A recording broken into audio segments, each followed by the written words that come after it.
The signal, a hook that grabs instantly.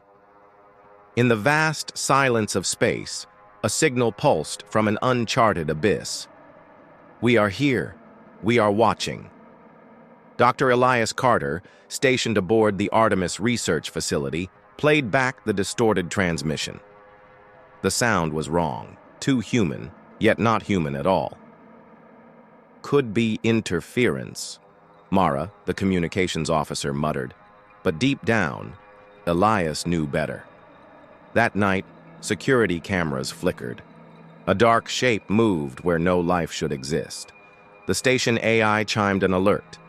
Unidentified presence detected. Elias turned, breath hitching. A whisper echoed in his earpiece. You shouldn't have listened. The lights went out.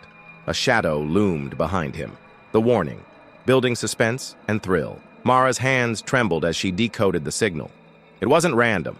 It was a warning. Leave now. The crew laughed nervously, but the station lights flickered again. Then came the scratching. Deep, jagged grooves appeared on the steel walls overnight. Who did this? Patel asked. Nobody answered. The AI glitched. Oxygen levels critical. But everything read normal. Elias replayed the transmission. The voice had changed. You should not be here. A scream shattered the tense silence. They ran to the medbay. Dr. Vasquez stood frozen, eyes wide in terror. It spoke my name, he gasped. It's inside, the first disappearance, engaging dialogue and visual storytelling. Vasquez? Elias called through his comm. No response. The team split up. Security feeds showed Vasquez at the airlock, standing still. Then, static. That's impossible, Mara whispered. The airlock never opened. But Vasquez was gone. A deep hum vibrated through the floors. Something's moving in the vents, Patel stammered. The station's emergency system activated. Unidentified entity detected. Evacuate immediately. Then, Vasquez's voice crackled through the intercom. Help me. But the logs showed the impossible. He was never inside the station. He had been gone for hours. The team tracked Vasquez's signal to a sealed maintenance bay. The walls were covered in black, shifting substance. The AI voice wavered. Containment breach. Entity awake. A low growl resonated from the corridor.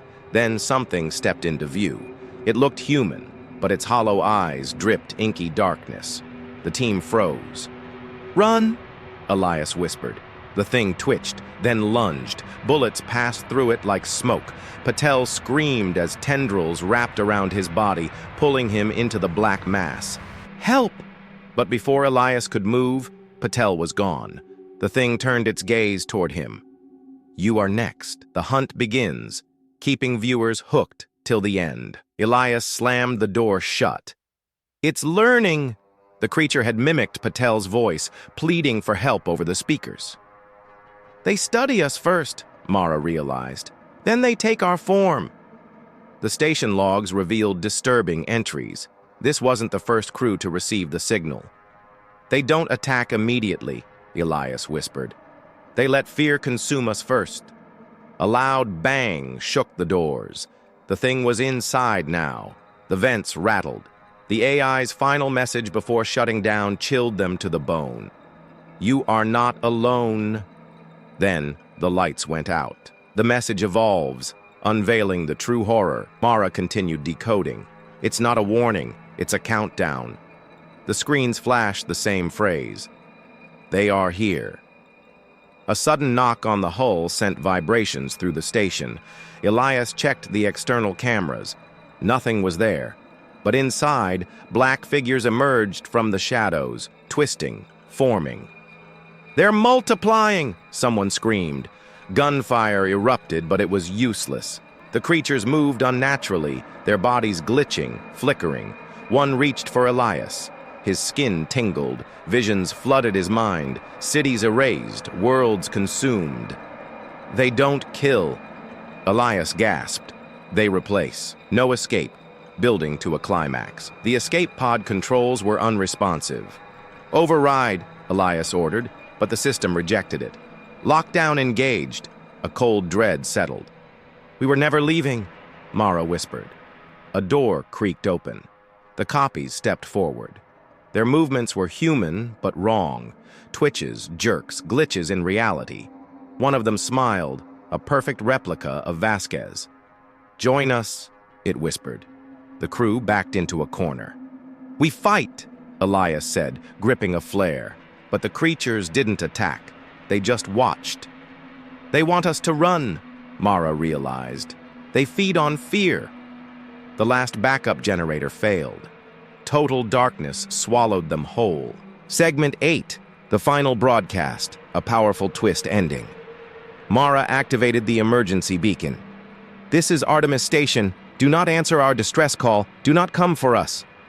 The creatures surrounded them now, their faces familiar, their voices identical. "It's already too late," Elias whispered. The screen flickered. The final transmission showed the crew, unharmed, smiling. But it wasn't them. The broadcast cut. Across the void of space, a new signal began. "We are here. We are watching." And somewhere, deep in the blackness, another crew intercepted the call. Transmission ends.